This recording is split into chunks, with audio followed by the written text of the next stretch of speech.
Well, hello and welcome back to another episode of Bill Selak Talks. My name is Bill Selak, and this is me talking. So, we're jumping in to a new app. There's a new app in the world. Why is there a new app in the world? Because I made an app. The app is live. The app is there. The app is a thing. What is this app we speak of? How did I make it? Why did I make it? Why am I, Bill, the educator, the director of technology, talking about apps? What's that about? Let's jump into it. So the app is called, we don't need a drum roll because we just had intro, but there's no drum roll there. Whatever. Do a drum roll if you want on your lap or on your steering wheel. The app is called Nextup Music.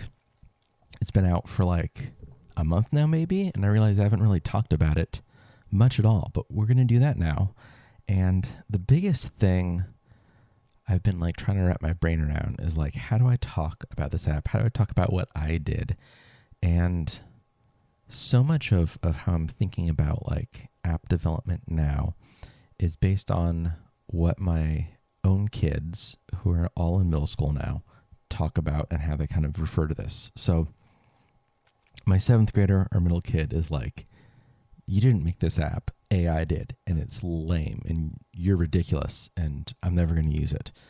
My 5th grader, and this was a while ago, like when I did, I think the Hillbrook traffic app that was measuring like outbound traffic, so we have sensors, and that's a whole nother thing.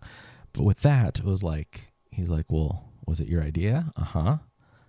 Did anyone else make it? No. Would it exist if you didn't make it? No. So he's like, well, then it's your app. Like you made it. So I think the thing that I'm closest to is another parent in our school. His name's Sam. He has a super cool app called Pizap, P-I-Z-A-P. Whole bunch of apps.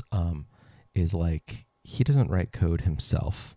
He's been building apps and developing them for several years, and he'll hire an app developer and be like, I want to do this feature in my app, and then pay the person, and then they code it, and then they're like, all right, it's done, and then he ships it, right? He has his team of people that do things. He's a graphic designer kind of by trade and is very, very good at that. So like, that's kind of what I'm doing, but I don't know. Like, I don't have a full-time job of making apps, and I don't intend to, and I definitely don't have the budget to like hire actual people to do like actual coding for me. So that's where this workflow comes in. And I'll explain the workflow a bit and actually just dive into like, I ended up writing it down, like 30-step process to actually build out the app. A lot of these things I'm going to describe are like just 1 or 2 sentences. So like, don't pause or just quit right now, because it's like, I'm not going to slog through all 30 steps. But I also think that by sharing this process, it might actually illuminate a bit of what it means to like write a code, or to code but not be a coder, or to like release an app but not have to write the code yourself and not have to hire someone for it. So I think this would be the category of vibe coding that people talk about, where you just kind of type in with some sort of Gen AI and you're like, I want this thing, and then it does the thing, and then you've got the thing, right? Like I think that's where we're at with this. So the way I have this organized is I use Xcode to actually build the app. This is a free macOS app, and you type in code, usually Swift code, and then it shows up when you run it on your phone. Plug in your phone to your computer, put it in developer mode, and then your phone can play whatever app you have built in Xcode. So Codex is another macOS application, and you can log in with your OpenAI or ChatGPT account. And then, by the way, folder and directory mean the same thing. I was going to say normal humans. The way most people refer to a folder is a folder. The way coders and developers refer to them is as directories. Got it? Cool. So you basically like open the directory, open the folder, and say like, all my files are here. And then you tell Codex what to do. Give it whatever control you want. Mine's full auto, just like make all the changes. I don't need approval, because it's not like I can write code to that level. I can say, turn right, go forward, turn right. Repeat that 3 times, and like it does a square, right? Like that's about as far as I've gotten with my actual like coding by hand. So Codex actually writes the code for me, but it historically, and it's changed in the last month, historically didn't have like a great memory, and so like you couldn't ask it what's next, or like you're the project manager, or like what was the thing we did to get to here. It'll just like write the code for you. So I think about it kind of in that persona. And then inside of ChatGPT, I have a project, which again is like a folder. And then I have like 5 different chats going on. I say like as though I don't have ChatGPT open. So inside of Nextup Music, the project, the folder, I actually have like 10 different chats. And the thing you get in a project is something called sources. And so I have PDFs of like what's the best way to think about this? Like the workflows I've used saved as PDFs, the brand book, the logo usage, how I use GitHub for like backing up and versioning and stuff, what the brand kit is for Stoked Logic, the new brand for app developing that I created, kind of all of that. And then like I found something about Music Kit, which is how this app can play Apple Music, and save that as a PDF. So I have all of those as PDFs, like any chat within this folder can reference those. So I have one just for Codex and like troubleshooting, and like, so that first command, the first thing you say in any brand new chat with any generative AI, and definitely with ChatGPT, really sets like the persona and the like how it behaves and what it does and doesn't do. And so like that first bit was like, you're here to like help me build Codex commands. You're here to help me troubleshoot stuff. So whenever there's like a build error, you're going to fix it. Like all the kind of tactical stuff. The main chat I'm using is called the Nextup Music Project PM for Project Manager. And that first sentence was like, all right, you're the project manager. You're responsible for this whole thing. I'm going to brain dump my idea, and you're going to walk me through what the high level steps are, and give me like a super detailed, how do we get from my idea to like a legit app? There's some things I don't know. There's a bunch of stuff I don't know. We're going to figure it out together, but also like you're in charge. I'm the one that essentially has kind of hired you, right? So I have like the project manager one. I have like troubleshooting one. Over there is Codex that actually writes the code. I have another one for App Store Connect, which is the one that's actually how you distribute your app and submit it and add like the screenshots and the keywords and all that stuff. I had one just for project strategy, and like planning big picture stuff. Just kind of on and on. There's one like just for the icons, the app icon. And so each one of those kind of has its own expertise as the way I've been thinking about it. And so I went through it and like described what I did and didn't want.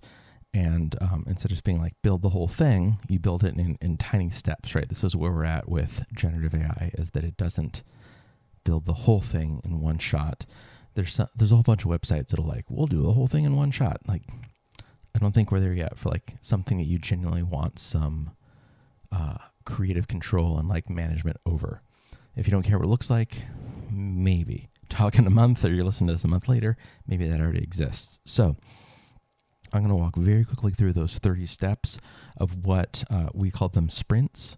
We being the ChatGPT project manager was like, sprint 1 is this. I was like, that's cool. Let's run with that. So sprint 1 was like, does this work? The idea is turn-based music listening, because when I'm driving with my kids, they're like, it's my turn. When I go to search, I see someone else's songs. I was like, if there's only a way that an app could take care of turns, could have like when you search for music, it shows your music and not other people in the car. And then my personal thing, and this was baked in from the very, very beginning, is that Apple Replay, or like Spotify Wrapped, if that makes more sense to you, Apple Replay was being like, your top artist of the year is Vance Joy and Taylor Swift. I'm like, those are not my top artists. Those are my kids' top artists. So I wanted to see, like, could I build an app that would like be a replay shield? Turns out the way I did this, that's an automatic. You didn't have to build that. That's just like an awesome byproduct of having a separate app. So sprint 1 was the core idea, right? So shared listening reducing friction, not about playlists, one song at a time, one person at a time. That's all the sprint was like, can we have a basic interface and the make it or break it thing? Can it grab music from Apple Music? So there's a capability called Music Kit. I'm not going to go too deep into some of the details with this because I'm trying to keep this kind of high level for all of us. The Music Kit is how my app can play Apple Music. And the answer was yes. Got it. Sweet. Sprint 1 done. Sprint 2, turn-based playback. So the idea is whoever's in the car, they get their own profile, and then listeners can choose songs sequentially. The idea is that it's kind of like a queue. It's their, how do we describe that? The app controls whose turn it is. We're not saying it's my turn, it's your turn. We're not letting the algorithm decide it either. We're in control of that. Getting the turns actually works, right? Sprint 2, done. Sprint 3, the idea of a ride or a session was a new thing. And so it was a very like structured, like nerdy way of like, what is a session? And then it was framing it as like a bounded and shared listening experience and not just an infinite feed, which is what kind of normal listening is. It's just listen to this, listen to the next thing. It was like start a ride, listen to music, end the ride. Up next, sprint number 4. Are you ready? Profiles. Without having to like create an account, logging in, doing all the things. The project manager inside of ChatGPT referred to it as a lightweight listener profile. So the idea is you could type in your name, have a background color, and it gives you that identity. And then when you search for music and it's your turn, your recent picks show up because it's your profile. We figured that out. That part was really, really tricky, but it worked. And it felt kind of magical to me. Sprint 5 was the hero card. So the idea, so let's just talk about me. So Bill. So it had my name. It had a background color. So there's this very particular kind of darkish teal that I really like. So I added that to the app, had like 5 choices for that. And then added like an emoji, but it's called SF symbols for San Francisco, SF symbols. And you can pull in like different symbols. So like the play button, the rewind button, those are all SF symbols. Those are not things that like a developer drew. They're like, where do you get all those symbols that are in apps? Those are SF symbols. So I grabbed a few of those, like a rainbow, a lightning bolt, those types of things that a parent or a kid or just anyone in the car might like, and then gave them, and then it showed like kind of whose turn. So at this point it was like a rainbow, Bill's turn, and my color. Cool. Got that. People could choose that. Sprint 5 done. Sprint 6 was manual control with the idea of like not autoplay, not background automation. Music advances when it's the next person's turn. So if it's my turn, I get to go. When I swipe to the next person, then it's their turn. We're not just having music play and play and play. If you're not using the app, when you're playing a song and you're in the car, it just keeps going to the next person. So the idea was like it pauses, next person. Sprint 7 was recent picks. So the idea was when it's my turn, it shows my profile. I tap choose song. It's going to show me my recent picks, my 8 most recent songs that I chose. So the idea is like, I've noticed that my kids tend to pick the same songs, and it for sure changes over time. But like my 5th grader always picks like kind of 1 of 5 songs. And so we could just like tap choose song when it's his turn. And then there's his 5 songs, tap the one he wants, and we're good to go. That part was surprisingly easy. I thought that was going to be the hardest part. And for sure, like having the cards change from like my 5th grader's turn to my turn, that part took a long, long time. The recent picks in Sprint 7, super easy. Sprint 8 was search that respects context. So what this means is that you can, it was a refined search, so it works within the session. Again, the idea of like start drive, end drive is not normally how you listen to music. It was getting it away from a standalone app. So there was a lot of back end to get it to work with the idea of like we have turns and we listen to music in our turns. Sprint 9 was around artists an album. And so you could long press on a search result and go to artist view, long press and go to album view. This, Sprint 9 almost broke me and I almost just completely gave up. Despite me not being the one to actually code, the idea of long pressing and getting to album view took longer than the 8 sprints before it. Like Sprint 9 was easily longer than everything thus far. For a lot of really technical reasons, like an album name is a hard thing to like look up and like have an app remember. There's like super technical reasons. Basically, like this was really hard to do. We figured it out. So now in the app, you can long press on a search result, go to album view, and it shows you that album. Ridiculously hard and done. Let's all take a deep breath. Sprint 10 was around typography and really just kind of visuals, like visual calm. So like spacing, typography, color usage, trying to get away from like the busy dashboard that you get in so many music players. The goal was for it to really just show what it needed to know. So at this point, the app basically worked. We're at Sprint 10. We have 20 more sprints to go. I'm going to go quickly through this, I promise. But at this point, Sprint 11 was like, what happens when you hit no data, airplane mode, skips, interruptions.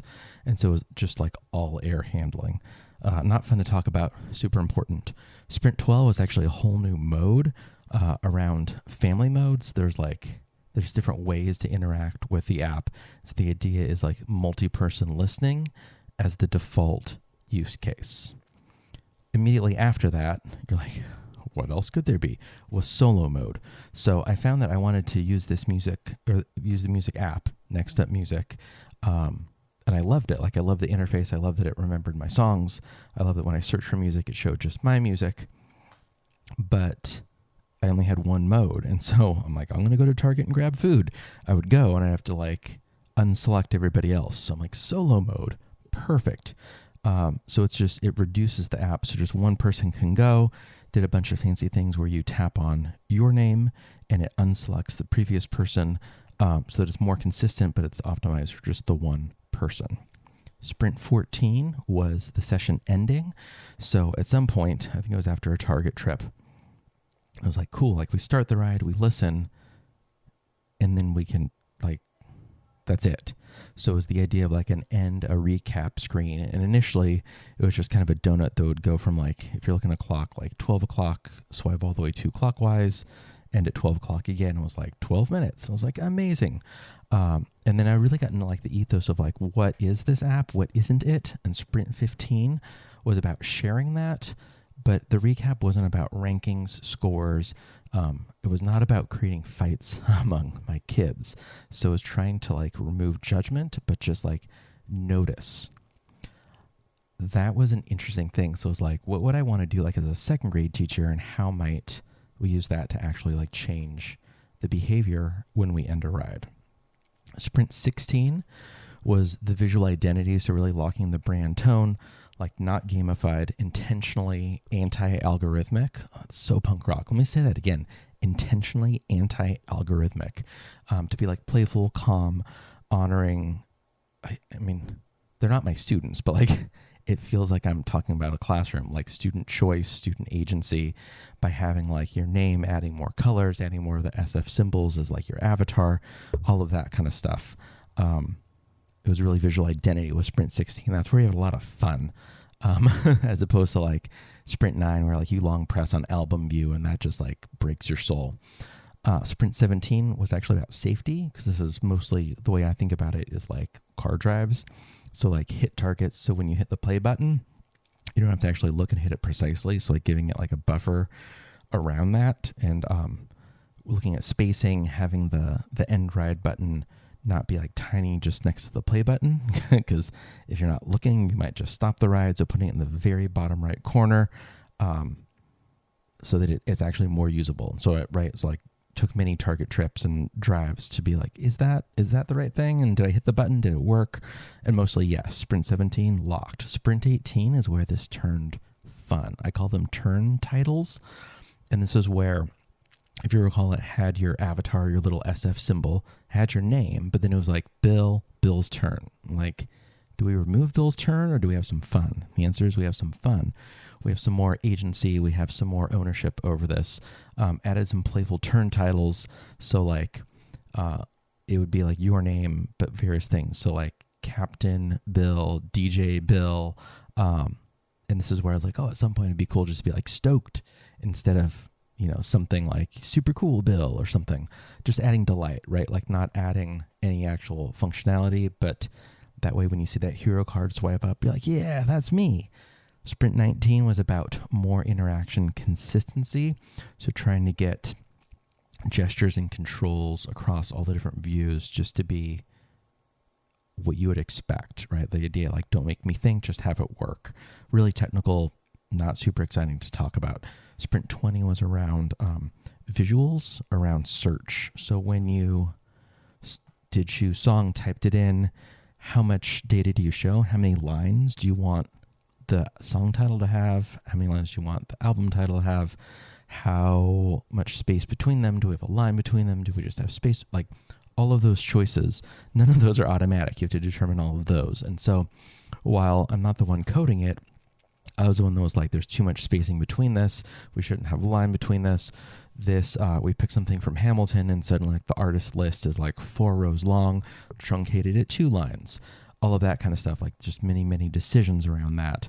Sprint 21 was about states. And so like a playback state, a session state, so that if you get a phone call in the middle, if you quit the app, if you put it in the background and switch apps and come back, you don't just lose where you were. That was surprisingly difficult in some ways, and like 95% of the work happened in like one Codex command, like harden playback and session states without much further info, and it just worked. It was like amazing. Sprint 22 out of 30, we're almost there, was around premium philosophy, deciding what should not be monetized. So like cruise mode, where a song would automatically, your song ends and it switches to the next user and chooses song for them, brings up choose song with recent picks and recent artists, but doesn't actually pick the song. So if you're driving, I'm up next, 5th grader song ends, swipes to Bill's hero card, choose song pops up, and I can just tap once on one of my 5 recent picks and it plays, right? Like that felt like that should be free. That was what cruise mode was, the idea that like none of this phones home and ruins your Apple replay. That felt like that should be free. But then some of the fun things like adding more of the turn titles, like, DJ Bill, maybe some more fun ones that maybe that's like where we monetize, right? So I was thinking about that premium philosophy with an in-app purchase, because ultimately, like, it'd be sweet to actually make a little bit of money from this app, and that hasn't happened yet.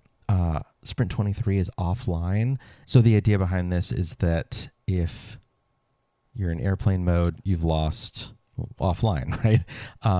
It doesn't just fail. It like tries to search Apple Music, and after we tried many variations, I think it ended up being about 15 seconds, it throws an error that says like unable to connect, try again later.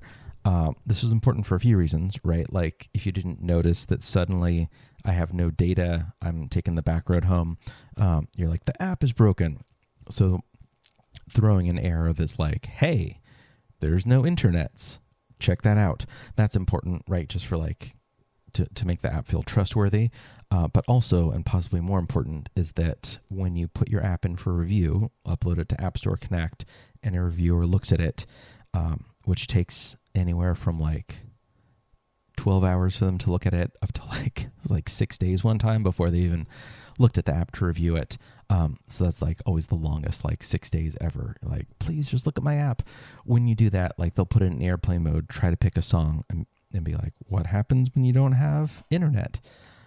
So having that robustness in offline, trying to go through, and this is really where like the project manager chat inside of ChatGPT could be like, you want to think about this and that and that, and what happens if suddenly they go into settings and turn off permission for Apple Music, right? Like the app needs to always, when you search, not just search, but like always ask, hey, do you have access to Apple Music? Yes, you do. Great. Let me play the music, right? So like part of what's always happening in any music app or anything that you have like a subscription for, every time you search, it always needs to phone home to make sure that you have the ability to search the thing, then shows the thing. So like countless ways.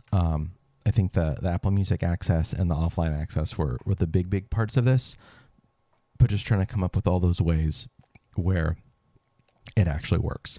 So at this point, the app basically worked, add a whole bunch of really cool features. The idea eventually is to try and monetize this because it's taken a lot of time. So the idea of this is, how do we prepare for StoreKit? That's how apps can actually like show premium or paid content. What do we do with all of that? Because suddenly everything's free. And so this part, this plus, was it Sprint 9?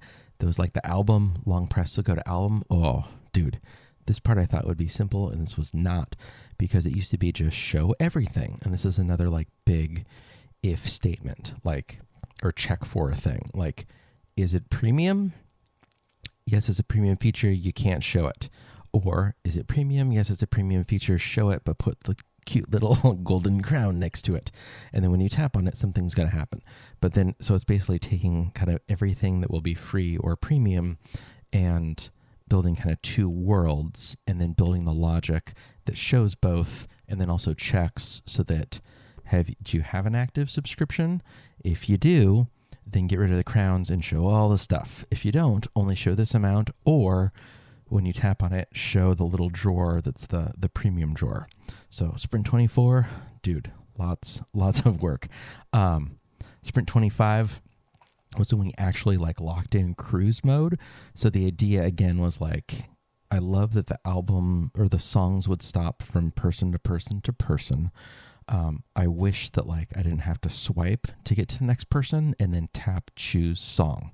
I didn't want like full auto mode because that felt kind of creepy, like takes away like the student agency or like the family choice, which is a big part of like the ethos of this app and what I believe like as an educator. Like a lot of that really informed what this app was. So cruise mode, it's about to be my turn.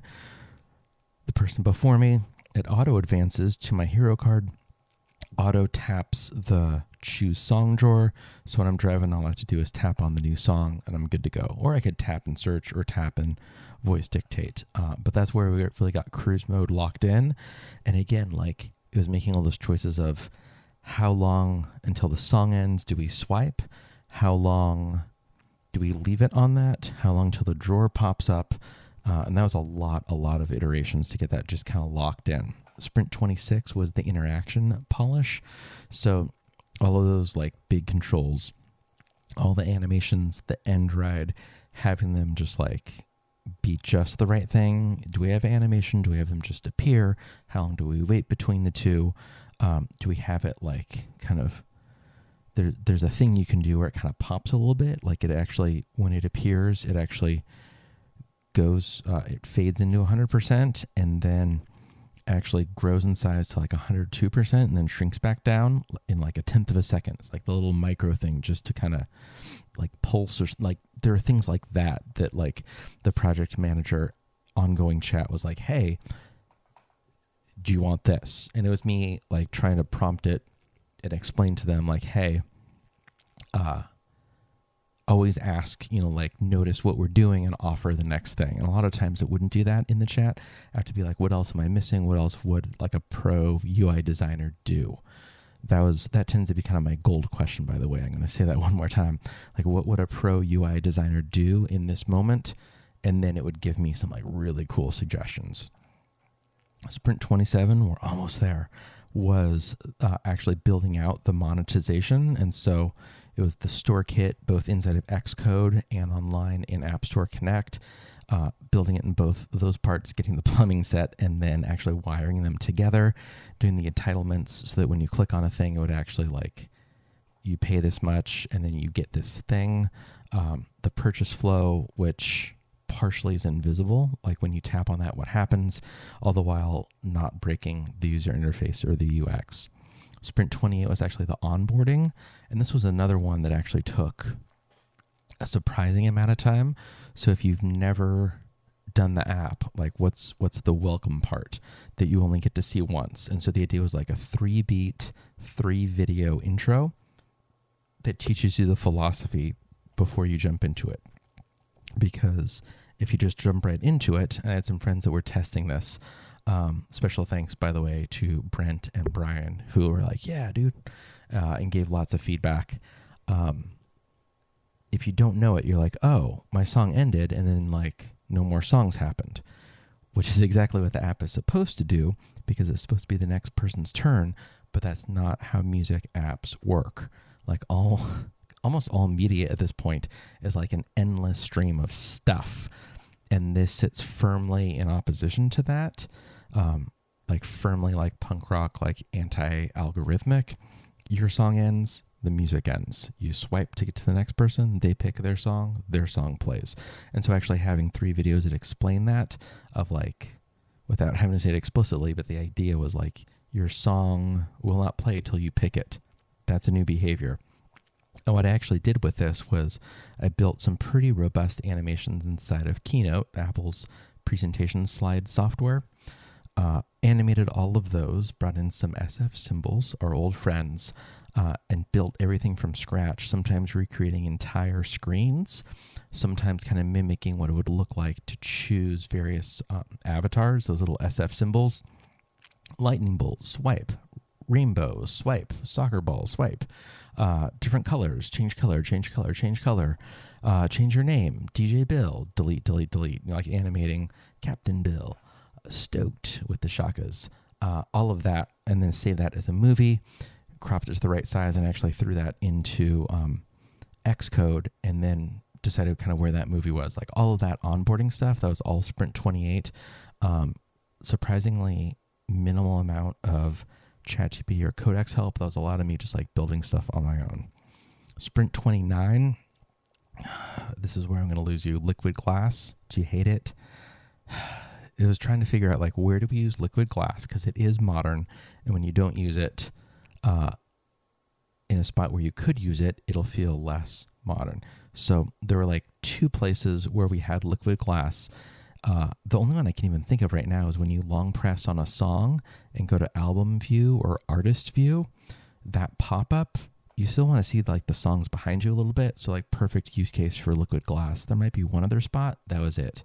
But also just doing kind of an audit of like, where do we or don't we want this? Sprint 30 was looking at solo listing. Remember, we have solo mode and family mode.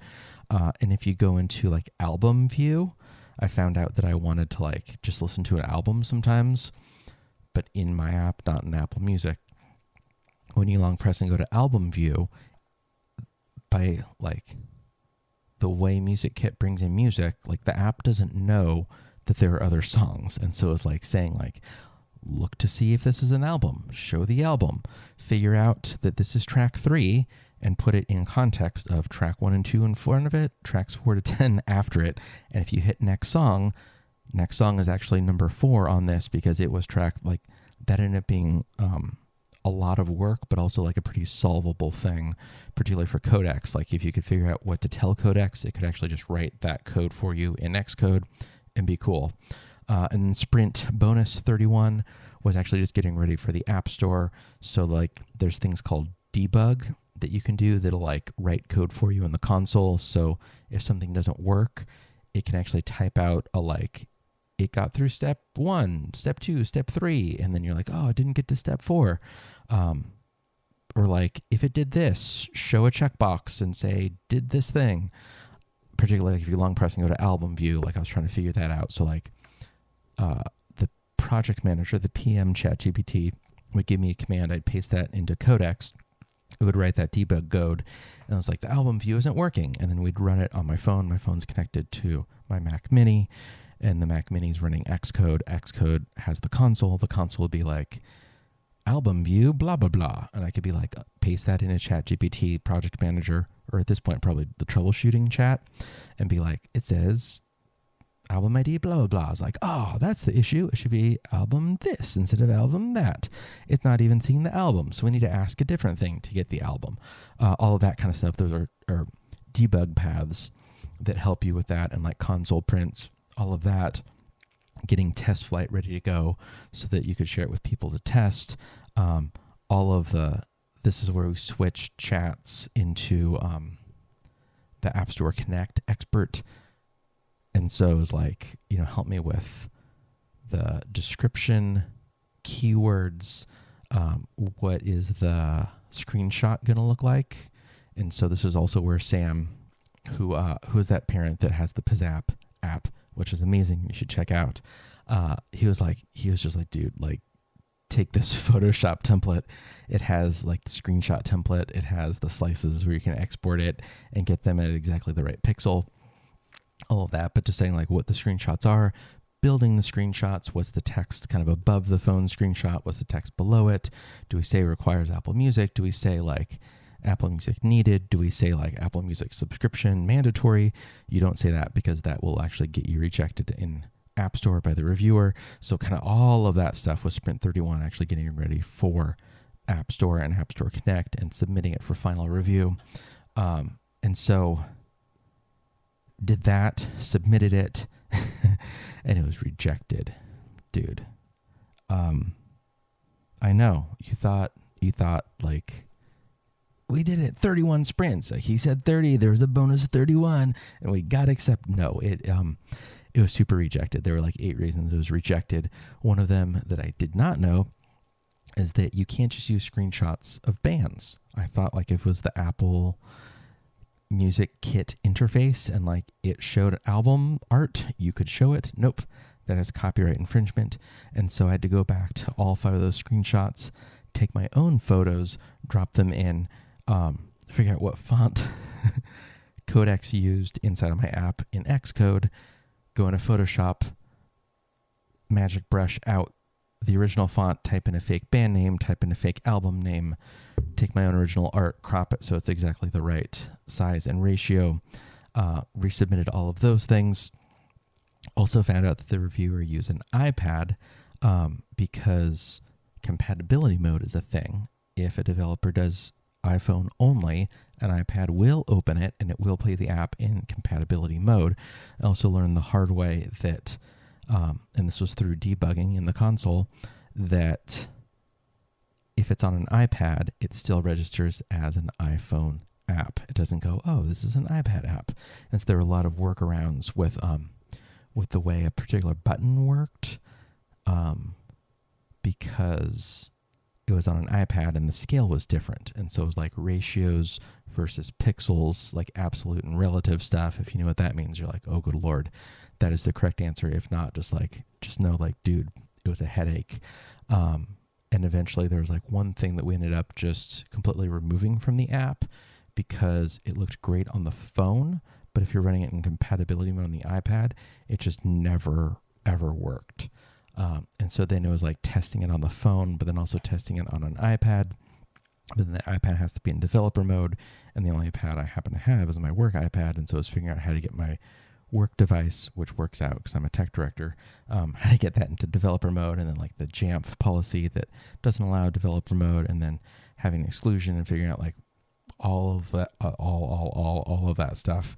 And that worked. And this is also one of those of like, some of these took a lot of time. Some of these just was like, you'd ask a question and then get stuck on it. And then a day or two later, like have Codex run a thing and then it worked or it didn't. Other times it was like, let me spend a few hours inside of Photoshop and like make some custom artwork that looks as like a band. Submitted a second time and it was accepted. Yay. So if you haven't checked out this app at this point and you have made it 40 minutes into this, and this was like the fastest speedrunning version I could give you that actually walks you through what each of these steps are, dude, please like check out the app. Nextup Music. What's interesting to me is like the beginning, middle, and end. The themes of these is that like the earlier sprints, and I don't know if it was 1 to 10, whatever, like the early ones were talking about like the values of like, what does this hold up? What does this allow? What does this prevent?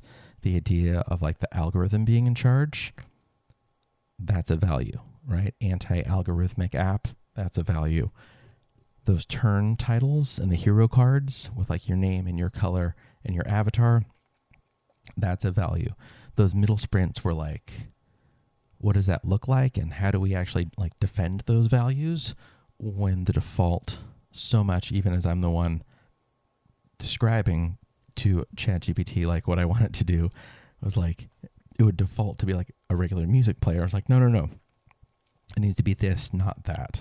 And then those last few sprints were adding additional power and functionality without like breaking the trust. So when you don't have any data on your phone on a back road, do you still trust the app? Stuff like that.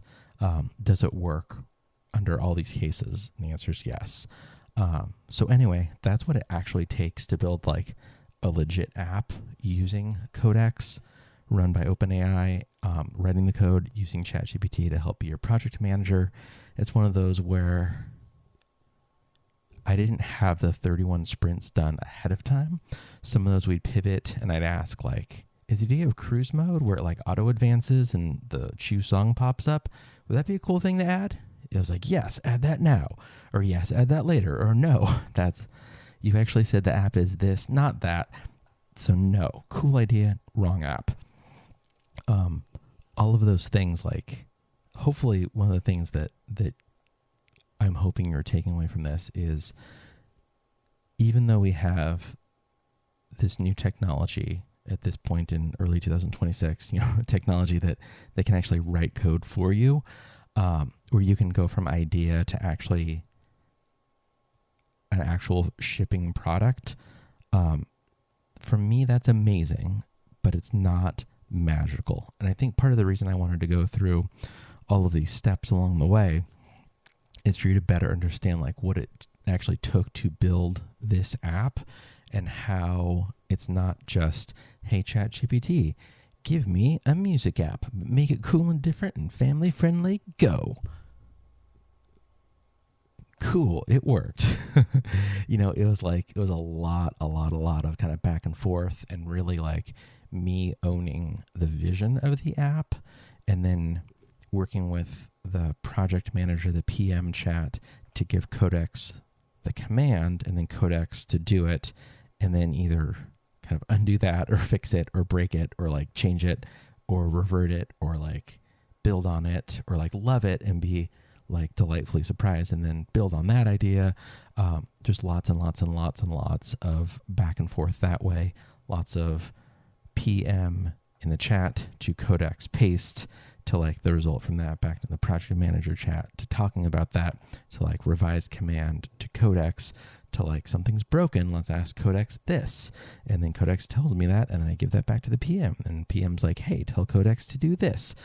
And we're at the point now where like Codex can do a lot of that more on its own, but it doesn't have as much of like the institutional memory. It just really can like execute the thing you tell it to execute on. And so having it live in kind of those two apps of like the ChatGPT ongoing that kind of has the institutional memory, and then Codex that can actually like execute it, that's really kind of where I found the sweet spot. And then all the while I was like the human actually in the loop saying do the thing, right? Like none of this would have happened had I not done this, but also was the one really just like trying to keep the vision of the app and figuring out like, all right, it did this thing. Do I like this thing? Does this thing like fulfill the mission and the ethos of the app or not? Or how do I better get that? Or how do I describe what's wrong with it? How do I describe what I don't like about it? And more importantly, how do I describe like what I want it to be instead? How do I change this to that? And for me, like that was so much of the work, but also so much of the power, because it would also be like one of the project manager and be like, I'm stuck on this. This part sucks and I don't know why. Maybe it's that. Nope, it's not that. Maybe it's that. Oh yeah, that is kind of the reason why. So just kind of round and round and round. But it's not an automatic thing. This whole like idea that like ChatGPT can write an app for you. It's even though it did write the code, it's not an easy thing. And it's still like, in this case, I tried to distill it as much as I could, going through like all the old kind of chats in history, narrowing down to like the 31-step process to actually getting it to work. Not simple, not for the faint of heart, if you will you? Anyway, that is Nextup Music. And hopefully you learned a little bit about what it is to develop your own iOS app. That is all. I have a new app that I'm working on also. I'll talk about that again in a very different way, not like punch by punch steps 1 to 31. Yeah, that's going to be cool. That one is going to be called Just One Album. Any guesses of what it plays? If you guessed just one album, you're right. So that is all for now. Thanks for listening. If you do, check out the app. Would love if you shared it with a friend. I think there's one rating, and I think it might be me. So if you're willing to rate it, that would be awesome. And just genuinely, like if you're stoked on the app, I would love to hear about it. Because yeah, it was a lot of work, and I made a thing, and the thing's in the world, and it's awesome to share. So that is all. Thanks for listening. My name is Bill Selak. This has been me talking.